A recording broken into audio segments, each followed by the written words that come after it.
अजित पवार आणि पक्षानं ठरवलं तर लगेच राजीनामा देईन असं धनंजय मुंडे यांनी म्हटलेलं आहे। राष्ट्रवादीच्या आमदारांसमोर धनंजय मुंडे यांनी देवगिरी बंगल्यावर ही भूमिका मांडली।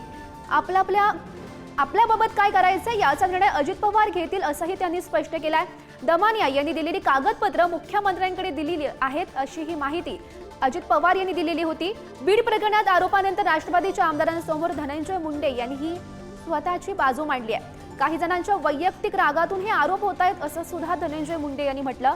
काल रात्री अजित पवार यांच्या समोरच धनंजय मुंडे यांनी भूमिका मांडताना होत असलेल्या आरोप संदर्भात सर्व राष्ट्रवादी काँग्रेस पक्षाच्या आमदारांसमोर ही भूमिका मांडलेली आहे। तर धनंजय मुंडे नेमकं काय म्हणाले पाहूयात ग्राफिक्सच्या माध्यमातून। पक्षानं आणि अजित पवार यांनी सांगितलं तर लगेच राजीनामा देईल। आपलं काय करायचंय हे पक्ष आणि अजितदादा ठरवतील। काही जण वैयक्तिक राग ठेवून आरोप करतायत। बीड प्रकरणात आरोपांबाबत धनंजय मुंडे यांनी ही बाजू मांडली आहे आणि या संदर्भात अधिकची माहिती जाणून घेऊयात। आमचे प्रतिनिधी सुशांत सावंत सध्या आपल्या सोबत आहेत। सुशांत, आपण पाहतोय एकीकडे खरं तर सातत्यानं धनंजय मुंडे यांच्या राजीनाम्याची मागणी केली जाते आणि त्यानंतर धनंजय मुंडे यांची ही भूमिका सध्या समोर येते। काय नेमके याचे राजकीय पडसाद उमटतायत?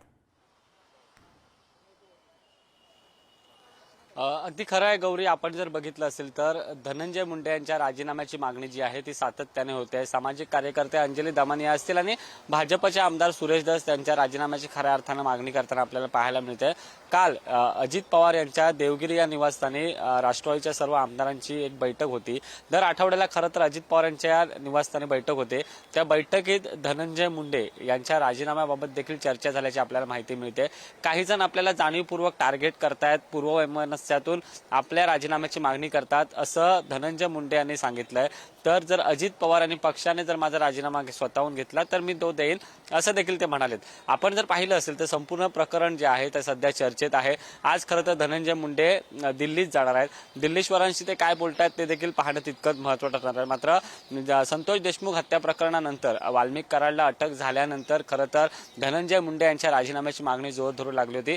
त्यानंतर अजित पवार नेमका काय निर्णय घेणार, धनंजय मुंडे यांचा राजीनामा घेणार का अशी चर्चा रंगली असताना आता कालच्या बैठकीत अजित पवार यांनी आमदारांना देखील सांगितलेलं आहे की अंजली दमानिया यांनी जे पुरावे जे दिलेले आहेत धनंजय मुंडे यांच्या विरोधातले ते आपण मुख्यमंत्र्यांकडे दिलेले आहेत। त्यामुळे येत्या काही दिवसात खरंच धनंजय मुंडे यांचा राजीनामा घेतला जातोय का, कारण जर सरकारची प्रतिमा वाचवायची असेल तर अर्थातच धनंजय मुंडे यांचा राजीनामा घेणं महत्त्वाचं आहे असं भाजपचे आमदार सुरेश धस म्हणतात। त्यामुळे आपण जर बघितलं असेल तर आता कालच्या बैठकीत संपूर्ण माहिती जी आहे ती अजित पवार यांनी त्यांच्या आमदारांनी दिली आणि आपली कैफियत जी आहे ती धनंजय मुंडे यांनी देखील आमदारांसमोर मांडलेली आहे। जर पक्षाने राजीनामा घेतला आणि मागितला तर तो मी देईन असं देखील ते म्हणालेले आहेत। गौरी, नक्कीच सुशांत, खरं तर यामध्ये एक महत्त्वाचं वक्तव्य जे धनंजय मुंडे यांनी केलं बीड प्रकरणावरून, त्यांचं असं म्हणणं आहे काही जणांच्या वैयक्तिक रागातून माझ्यावर हे आरोप होत आहेत अशी भूमिका त्यांनी मांडल्याचं समजतंय।